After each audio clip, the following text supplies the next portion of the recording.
Es profesor en la Escuela de Educación, también de la Escuela de Melbourne, en Australia.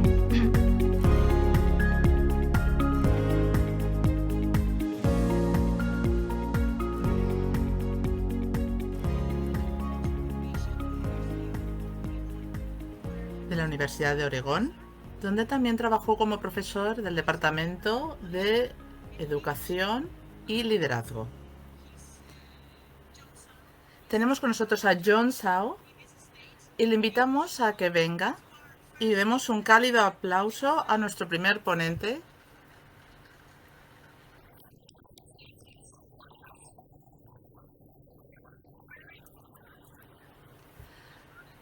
Bueno, estaba intentando aprender cómo hacer esto, que es algo complejo, la verdad.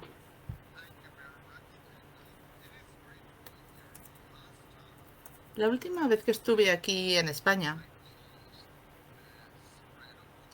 causé el inicio de la propagación de la COVID. Es así, lo siento. Yo estuve aquí en Sevilla en marzo de 2020. De hecho, el 4 de marzo de Madrid me fui a Estados Unidos y luego se cerró Estados Unidos. Así que gracias por haberme invitado de vuelta a pesar de la que lié la última vez. Me encanta Barcelona. Estaba hablando con mi mujer de por qué no compramos una casa aquí, pero tengo que aprender catalán antes, eso es lo primero, y me va a costar, ¿eh? Pero bueno, lo aprenderé. ¿Todo el mundo me escucha bien? ¿Todo el mundo puede escucharme bien? Porque no quiero andar apretando botoncitos, ¿eh? Tengo como unos 30 minutos para explicaros todo lo que he aprendido en los últimos toda mi vida, básicamente. Así que me va a costar resumirlo, pero lo primero que quiero contarles son lo que he aprendido sobre la COVID. Todo el mundo culpa a la COVID de todo. Al mismo tiempo queremos olvidarnos que existió. No queremos volver a la normalidad y pasar de todo. Pero, claro, hemos creado mucha innovación, hemos analizado lo que enseñábamos. Muchos niños se lo han pasado bien durante las clases de la COVID, porque teníamos una solución a distancia, remota, que era algo de emergencia, que no era lo mejor, pero aún así aprendimos muchísimo y podríamos aprender aún más de esta experiencia. Muchos colegios, de hecho muchos, demasiados, estaban tan ocupados con volver a la normalidad que no se pararon a aprender de esta experiencia. Y ese ha sido un error, en mi opinión. Porque estaba hablando con algunos líderes de educación y la cuestión es, bueno, es que lo podemos hacer todo, lo que sea. Los formadores, los educadores, estáis aquí. Y a veces os decían, pero es que no sois capaces de cambiar. ¿Os acordáis de que un tiempo todo era culpa del educador? Es que no cambiáis, no estáis listos para cambiar. Pero con la COVID cambiamos y lo hicimos rápido y sin preparación previa. Fue un experimento social universal, triste, sí, pero al mismo tiempo no debemos olvidar que hemos aprendido muchas cosas, porque mucho de lo que hicimos lo hicimos bien.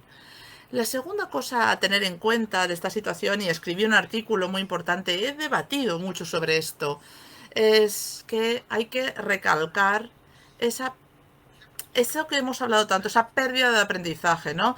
Pues no mejoró la capacidad de lectura, las matemáticas, pero se nos olvida que hay muchas cosas que los niños se aprendieron durante este periodo de pandemia, muchas cosas que aprendieron.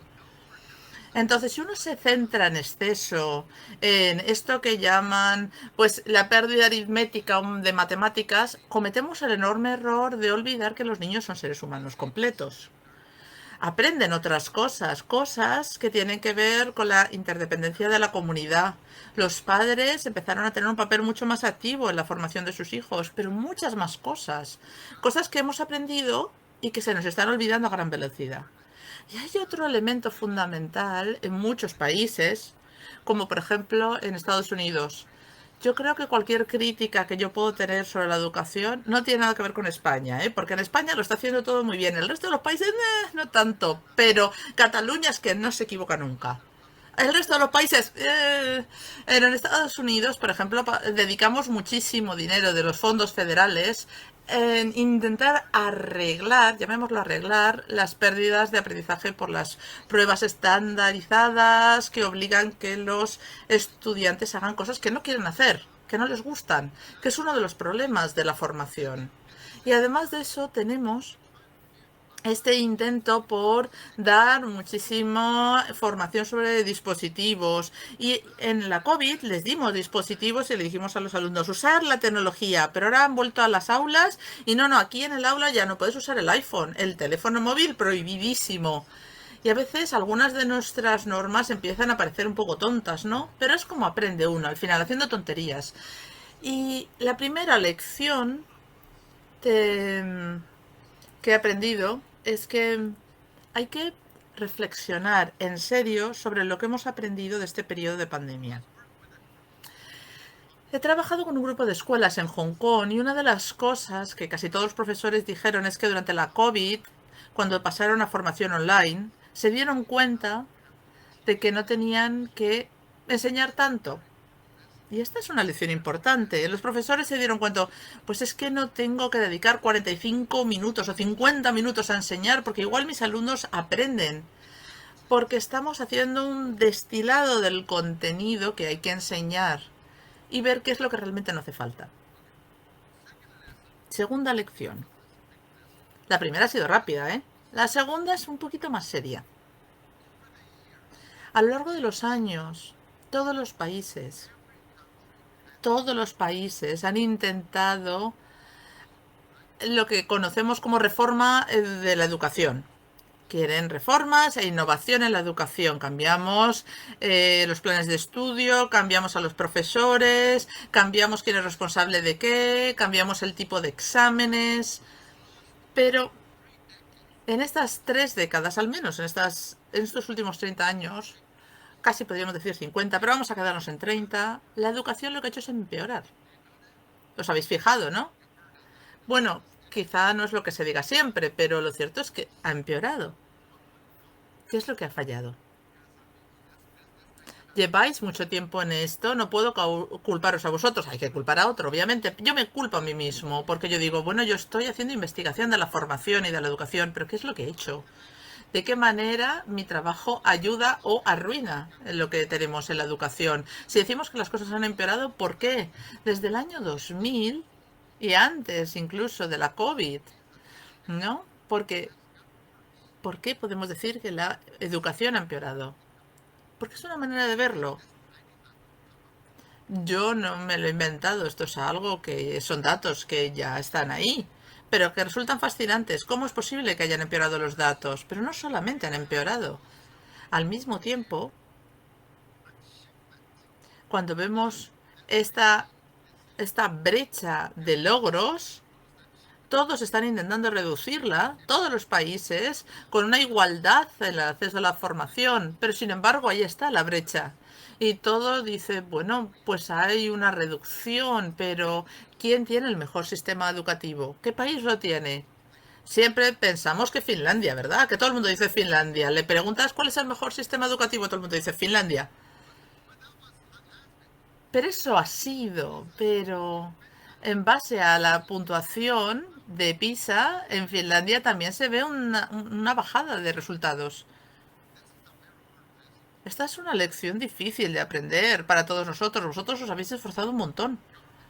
Vuestros gobiernos se han esforzado un montón. Las reformas han estado ahí, se han aprobado, se han implantado. ¿Cómo es posible que a pesar de todo eso las cosas vayan a peor? ¿Cómo?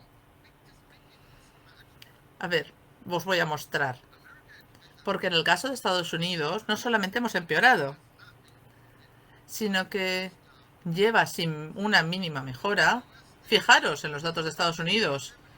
Desde el 71, 1971 hasta el 2020, no ha habido una sola mejora. Son 50 años. 50 años sin mejoras. Así que yo interpreto los datos de la siguiente manera. En primer lugar, las pruebas basadas en los exámenes no representan realmente la calidad de la educación. Yo llevo mucho tiempo escribiendo al respecto, porque digo que las pruebas de los exámenes, no, es verdad que tenemos los resultados de PISA, que siempre dice que esto es lo más importante. Y creas estos gráficos en los que ves las puntuaciones de PISA, pero en realidad la PISA es la peor invento del siglo. Y yo, Andreas Schleck, tuve un debate con ellos y les dije, pues Slaker decía en el Reino Unido, en Inglaterra, hace unos 5 años, si habéis visto esto y me buscáis, estamos ahí debatiendo en YouTube, pero bueno, yo estaba debatiendo, él era como, no, no, no, debate no era casi como que cada uno contaba un poco sus batallitas, es que es muy difícil entrar en un debate real con otra persona, pero bueno, estos datos de los informes PISA son terribles porque medir las cosas, el progreso de la educación a través de un examen, es un método terrible. Porque lo único que demuestran estas notas de los exámenes es un único aspecto de la educación. Es como si te vas a un hospital. Te vas a un hospital y quieres ver si tu cuerpecito está bien. El médico comprueba, vale, la presión arterial, bien. El corazón, no, no, está estupendo. Y ya está. ¿Y con eso basta? ¿Te crees eso? No, entonces si no te lo crees con el hospital, ¿por qué te crees que un informe PISA se ha podido hacer con todo el mundo y que ahora todos los países intentan aprender los unos de los otros y lo único que estamos consiguiendo es ser todos peores?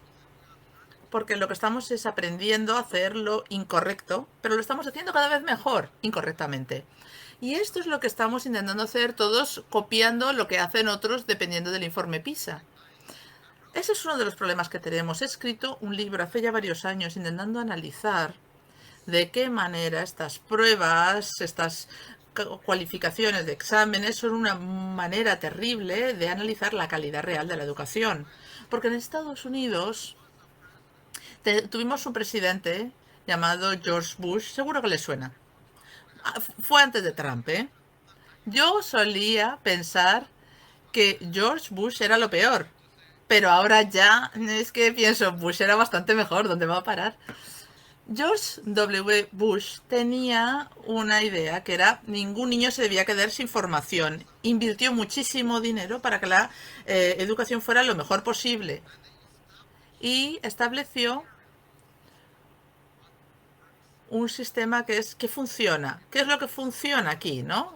Es un sistema que todavía está ahí, se puede comprobar en Internet, porque la idea era que fuera una educación basada en evidencia y se pedía dinero al gobierno federal en Estados Unidos si utilizabas precisamente esta metodología, estos programas que la evidencia demostraba que eran útiles. ¿Habéis oído hablar de todo esto? Información basada en evidencia, basada en datos, pero vale, ¿qué es esa evidencia? ¿Cuál es la evidencia buena?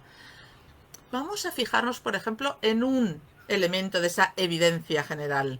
Por ejemplo, en Estados Unidos decimos, necesitamos reformar la educación. Seguro que en España y en Cataluña hay algún político que dice, hay que ser mejores, hay que ser como Finlandia, hay que superar al resto de los países en el informe PISA, porque tenemos un sistema educativo peor que otros países en base a lo que el informe nos dice. ¿No? Los datos nos están diciendo que somos peores. PISA nos dice que somos peores. Mirad cómo está Estados Unidos. Estados Unidos es peor. Es como China es número 1. Hay que aprender de ellos. Muy bien, vale. Pues como todo el mundo dice, nuestra educación es cada vez peor, está yendo para abajo. Entonces dices, bueno, pero ¿cómo es esto posible? Volví a analizar esos datos. El sistema educativo en Estados Unidos, lo veis aquí, Estados Unidos no está en el top 10, está, no sé, tirando al suelo. Es que no nos cabía, no tenemos una pantalla suficientemente larga. Pero analicemos los datos históricos. El sistema educativo en Estados Unidos realmente no está empeorando. Siempre hemos sido malos, básicamente. Llevamos siendo malos desde hace mucho. Ni siquiera es una broma aquí, ¿eh? Es que si uno analiza los datos de Estados Unidos, tenemos una larga tradición de tener malos datos. El primer estudio matemático de los 60 mostró que los alumnos en la clase 12, pues básicamente los datos eran malos. De 12 países éramos el número 12. Nunca dimos buenos resultados. Entonces, si únicamente te centras en estos exámenes, es que Estados Unidos ni siquiera debería ser parte de esta conversación. porque sus estudiantes básicamente tendrían que haber destruido ya el país de lo mal que lo hacen. Y aún así seguimos aquí. El país no se ha autodestruido. Dices, ¿cómo puede ser que Estados Unidos siga en esta conversación? Porque hay que analizar muchos más datos. Si vemos únicamente los resultados de los exámenes, tenemos estos países asiáticos que son siempre los que sacan una puntuación muy superior a la puntuación de los alumnos en Estados Unidos. Esto es lo que nos dicen todos estos exámenes internacionales con este conjunto de datos que analizan, por ejemplo, la confianza. Preguntan al alumno, ¿te sientes seguro de que se te da bien esto? Y sorprendentemente los estudiantes, pues la verdad es que a lo mejor los resultados de los exámenes dicen que son un poco estúpidos, pero tienen una seguridad en sí mismo aplastante. Hola, soy estúpido, pero yo creo que no lo soy. Así que eso es fascinante. Al menos es un dato fascinante para mí, porque empecé a analizar más de esto y a rastrear más esto. Son datos que están ahí. Si, por ejemplo, te fijas, Tom Loveless, de las instituciones Brooklyn, lo que hizo fue ver cómo hay algunos países con unos resultados muy altos en los exámenes, pero los estudiantes no se sienten seguros de sus logros y además no disfrutan del proceso de educación. Puedes tener unas notas muy altas, pero el alumno piensa, pues es que esto se me da fatal. Entonces la pregunta sigue siendo, cuando se gradúen vuestros alumnos, ¿qué queréis? ¿Que estén seguros de sí mismos o que tengan unas notas flipantes? O las dos cosas. Porque parece que no va mano de mano las dos cosas. Estos son datos no solamente de un año. Uno interpreta estos datos de forma diferente. Porque los estadounidenses miran esto y dicen, ah, pues vaya, los alumnos están encantados, están contentos, así que hay que hacerles un poco más infelices. Y es verdad, está ahí. Es cierto, nuestros estudiantes son muy felices, hay que hacerles un poco más infelices. Entonces hay que torturarles un poquito para que pierdan un poquito esa seguridad en sí mismos. Pero los países asiáticos piensan, esto no me gusta. Esa seguridad en sí mismo impulsa a la gente, a los emprendedores, impulsa la creatividad. Porque, vale, llevo 12 años estudiando, pero en año y medio en la universidad, si tengo seguridad, interés y creatividad, puedo sacar las cosas adelante. Si no tengo seguridad, probablemente no lo consiga. Pero este es otro conjunto de datos del 2011. Países asiáticos, Corea, Singapur, Taiwán, Hong Kong, Japón, tenemos una puntuación por encima de 100 puntos comparados con los países anglosajones, pero a nivel de seguridad en sí mismo es inferior. Y obviamente ahí vemos estos datos. Este alto ya no es tan alto como veíamos en el pasado. O sea que analicemos los datos. Y hay muchos más datos que podemos analizar. Tenemos nuestras barras rojas, que son la puntuación en los exámenes de matemáticas. Y en azul tenemos esa confianza capaz de emprender por uno mismo. Así que ahí vamos viendo más datos. Tenemos una correlación negativa entre ambas barras. Y esto nos lleva a una elección. En la formación y en la educación, si uno tiene una metodología que mejora las notas en los exámenes, pero tus alumnos se sienten miserables y no disfrutan de aprender, ¿podremos decir que este es un sistema educativo que funciona bien? ¿No? Por ejemplo, tienes Finlandia, ¿no? Ese Waterloo, y luego tienes Shanghai, que es el nuevo Waterloo del informe PISA, ¿no? Porque nunca jamás podrías planteártelo, ¿no? Yo me crié en China. Yo conozco a China muy bien y siempre la incluyo en mis informes, pero en los sistemas de la zona oriental de Asia, lo que vemos es que cuando las notas son más altas, hay una reducción de valoración del bienestar social, de seguridad, de felicidad, de disfrute en el aprendizaje. Y todos estos son datos también importantes porque lo que queremos es que sean personas seguras de sí mismas, creativas, capaces de lanzarse a nuevas capacidades y a ser más emprendedores. Entonces, si uno mide todos los años o cada semestre, ¿qué es lo que medimos? ¿Qué es lo que estamos midiendo? Estamos midiendo la capacidad cognitiva a la hora de hacer una prueba, un examen. Solamente en eso. No estamos midiendo si nuestros alumnos ¿Están interesados o desinteresados? Si están contentos, si tienen seguridad en sí mismos, si siguen teniendo ese interés a largo plazo. Nunca medimos este tipo de cosas. Entonces, muy bien, si tenemos tres elementos fundamentales con buenas notas, pero no les interesa en lo más mínimo su educación, van pasando curso a curso a curso. Según van pasando los cursos, ese desinterés será cada vez mayor. Entonces te preguntas, bueno, pues si no les interesa, ¿para qué les estamos formando? Y luego está otro tema. En una clase con esta metodología puedes aprender mucho y muy rápido y haces un examen maravilloso, pero como no te interesa en el fondo, a 2 años se te habrá olvidado todo. ¿De qué te ha servido aprenderlo? Porque nos centramos mucho en los resultados sin pensar en el resultado real de la educación. Uno de ellos es la creatividad. La creatividad es un resultado de la formación. Queremos que nuestros niños sean creativos durante toda su vida. Y sin embargo, los centros educativos, las escuelas, los institutos tienen un hábito. Si tienes que enseñar algo, bueno, pues vamos a enseñar creatividad. Un curso de creatividad. Pero ¿cómo van a ser más o menos creativos con un curso si no lo medimos? ¿No? Por ejemplo, escribí sobre el tema, sobre la investigación de la creatividad, gracias a la Asociación de la Investigación Educativa en Estados Unidos, y no se mide nunca la creatividad.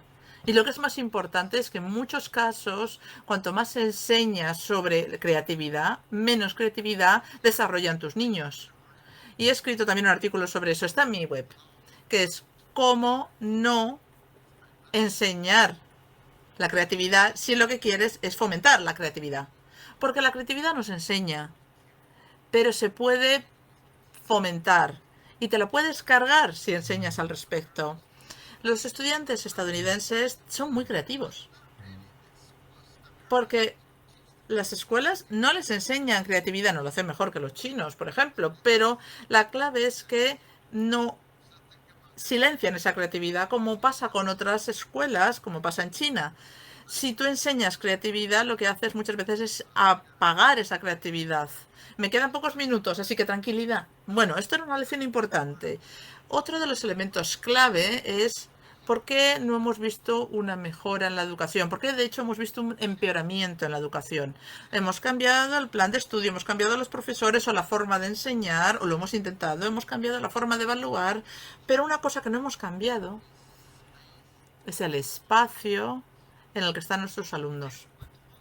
Cuando estamos hablando de cómo mejora la educación, hablamos de algo que no afecta directamente el aprendizaje. ¿Qué es lo que afecta el aprendizaje lo que más? Pues el estudiante. En los últimos 30 años no me puedo creer que todo el énfasis ha estado en comprensión lectora, en matemática. No hemos hablado de liberar el espacio para los alumnos. ¿Sabemos la tecnología que tienen nuestros alumnos ahora mismo? ¿De qué manera son diferentes a los alumnos que tuvimos hace 50 años y los diferentes que serán los alumnos que habrá dentro de 50 años? No les damos espacio. He leído varios libros sobre esta idea. Y, por ejemplo, uno de ellos lo he escrito antes de la COVID, en el que hablábamos precisamente cómo podemos ayudar a cada alumno para que pueda alcanzar su grandeza personal. Hay un sistema ahora mismo que es casi una fábrica de operativos, es una fábrica de mediocridad masiva. Esperamos que todos los niños hagan lo mismo y que el progreso de todos ellos sea exactamente igual en el mismo ritmo. Las escuelas se les da muy bien cuando no hay alumnos. ¿Lo habéis pensado? Porque es un sistema perfecto cuando no hay alumnos. En el momento que pones a los alumnos en la clase, aparecen los problemas. ¿Por qué aparecen esos problemas? El primero de ellos sería que las escuelas no tienen ni idea de qué hacer con la diversidad.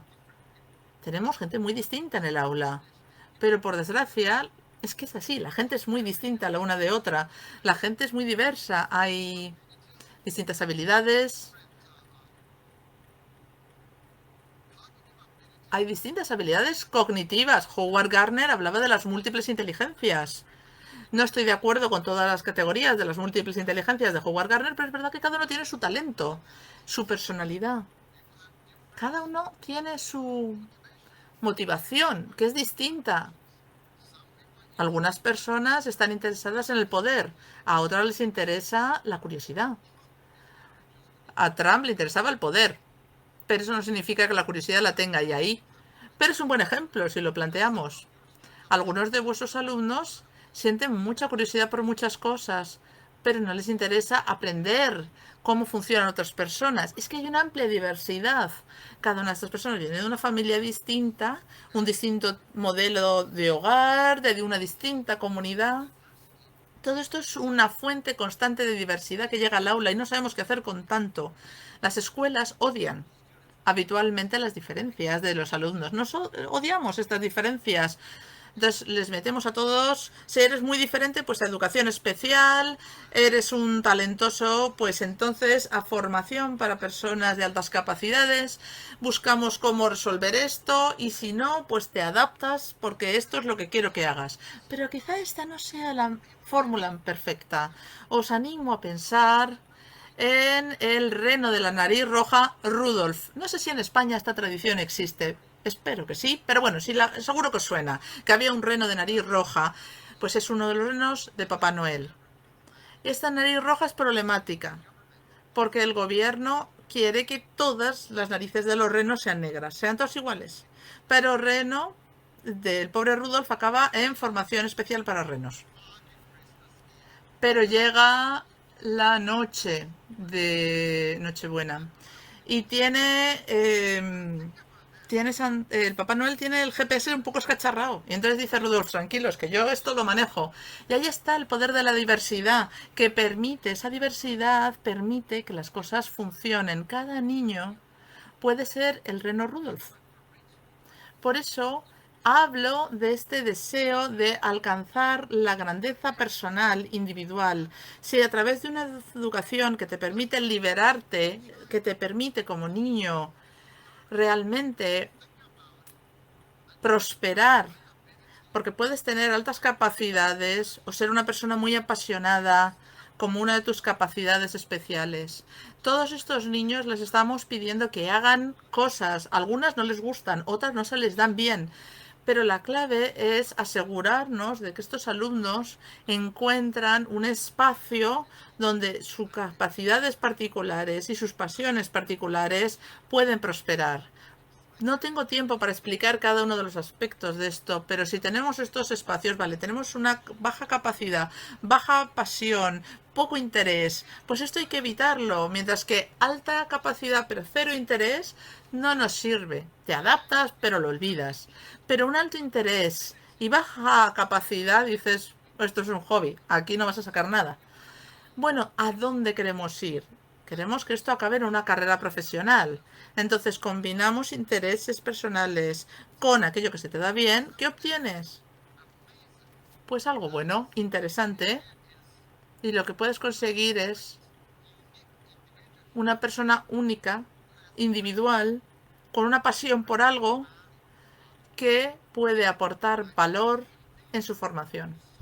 Si llegamos ahí, resolvemos otro de los grandes problemas que tenemos. El bienestar social, emocional. Muchos países están ahora gestionando esto. La salud psicológica, la salud mental de nuestros niños no está en su mejor momento. Es un problema a resolver. Estados Unidos, como un país estúpido que aparece a veces, habla también de esto, de este aprendizaje emocional y social. ¿Va a funcionar? Pues no le puedes enseñar a la gente a que sea sociable, a que tenga ese bienestar emocional. Pero si creas valor como persona, si resuelves los problemas de otros, tú te sientes bien, siendo válido, siendo útil. Y esto viene de la psicología humanística más antigua y tradicional. Necesitamos una sensación de valor personal. Esto en psicología moderna es lo que hablamos de felicidad auténtica.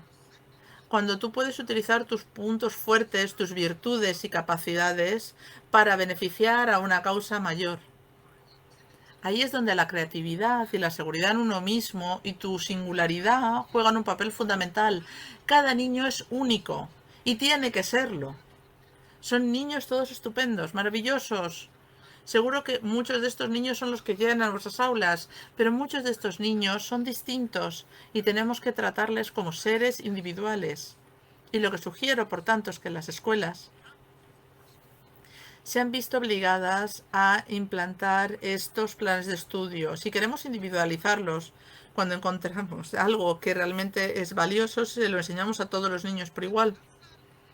Esto no va a funcionar, porque seguro que todo el mundo ha escuchado hablar de Carol Dweck, esta mentalidad de crecimiento. La mentalidad de crecimiento básicamente es un tipo de estupidez. Porque también tienes que aprender a decir no, a decir, bueno, vamos a seguir y seguir y seguir. Bueno, John, es que yo puedo enseñar a los niños a jugar al fútbol. Yo no quiero hacer eso. China tiene ahora mismo miles de millones de personas. ¿Por qué voy a aprender a jugar fútbol si hay millones de personas ahí? Hay que ser consciente de, es que esto no se me da bien porque no puedo ser bueno en todo. Pero de repente te dicen, yo quiero que todos mis niños sean como este tipo de flor, todos iguales, todos van a ser buenísimos en matemáticas. Pero es que hay algunos que no se les da bien la matemática. Es que estos no me caen bien, porque no se les da bien la matemática. No podemos entender que sea un jardín en el que todas las flores sean iguales. Esto es una reserva natural. Hay distintas especies de plantas y cada una de ellas es importante y son interdependientes. Se necesitan las unas a las otras. Y por eso tengo que mostraros esto. Es necesario no solo por lo que viene del pasado. La educación tiene que avanzar hacia el futuro. Este es el principal reto. El chat GPT. Este es chat GPT. Lo vi el mes pasado. El chat GPT tiene esta versión y puede hacer cualquiera de vuestros exámenes y saca prácticamente una nota del percentil del 90%. Entonces, si vuestros alumnos están aprobando exámenes, van a la universidad o van a formación profesional, da igual por dónde pasen, no podemos enseñarle a los alumnos únicamente a aprender siempre lo mismo, una y otra vez, porque necesitamos un cambio transformativo que va a llevar tiempo. Estamos empezando ahora mismo con el chat GPT. Pero ¿qué va a hacer la inteligencia artificial? ¿Cómo va a afectar a los trabajos? Estos son datos de 2017. Pero estamos viendo cómo cada vez va a cambiar más tanto a los trabajos que requieren una diplomatura como a aquellos que tienen diplomaturas y un nivel de máster. Estamos hablando de una automatización, estamos hablando de una inteligencia artificial que cada vez va a generar una mayor disrupción. Todas las escuelas, todos los centros educativos tienen que hacer frente a esto. ¿Qué hacemos con ChatGPT? ¿Qué hacemos con esto? Que nos está mandando una clara señal de que hemos entrado en la era de las lecciones inteligentes y de las máquinas inteligentes. ¿Qué hacemos cuando nuestras máquinas son inteligentes?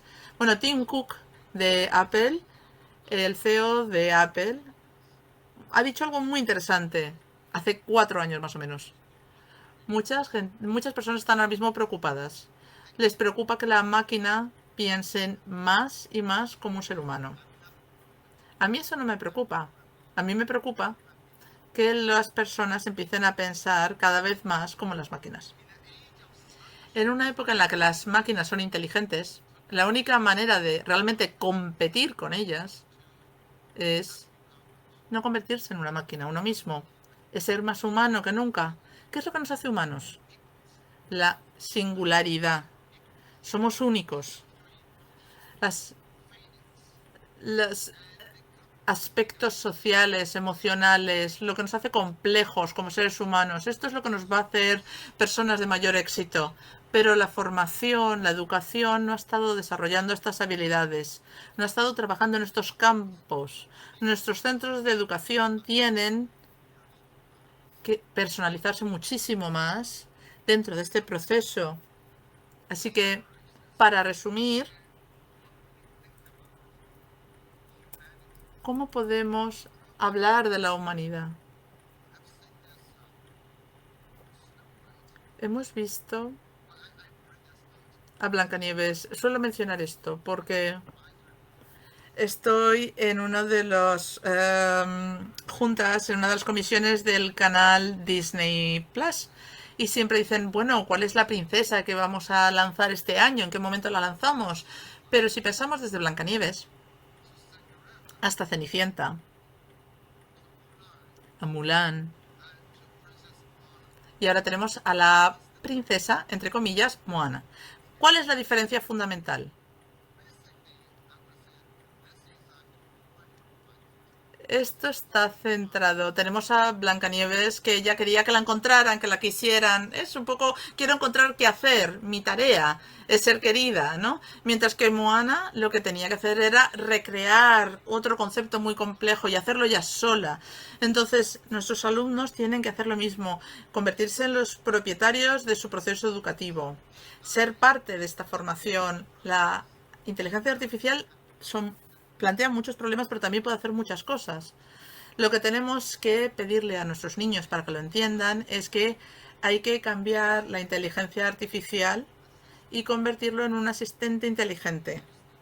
Hay que utilizar estas herramientas, tenemos que aprender sobre ellas, pero también tenemos que asegurarnos que estas herramientas hagan que nuestro trabajo sea mejor, porque nosotros somos los seres humanos únicos y nosotros tenemos que convertir a la inteligencia artificial en un asistente inteligente para nuestro beneficio. Gracias.